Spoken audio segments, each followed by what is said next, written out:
Hello everyone, welcome to TechPista. In this video, I'm going to show you how to highlight blank cells on Microsoft Excel. Sometimes people would like to highlight the blank cells on their Excel sheet. If the Excel sheet have very few rows, then they can be easy to identify. But if they are using the more than hundreds of rows, they cannot easy to identify the blank cell. In this situation, how they can easy to identify the blank cells? Let's learn how you can do this. So in my Excel sheet, I would like to highlight the blank cells. So first I have to select the data set. So then I have to go to find and select. Here I have to click on the go to special. Then I have to select the blanks option.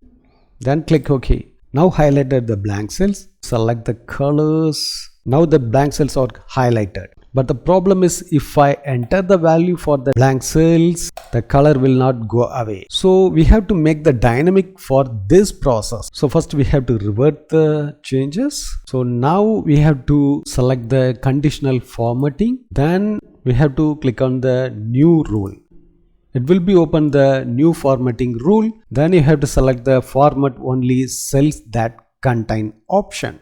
Then the cells value you have to select blanks. Now you can check the preview no format set. That means after highlight the blank cells, we have to change the color. So I have to click on the format, fill the color, then click OK.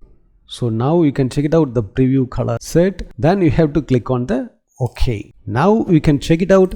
Blank cells are highlighted. If I enter the value for this cell, the color will go away. So in this way, you can highlight the blank cells on your Microsoft Excel sheet. Thanks for watching this video. If you have any question, enter the comment section.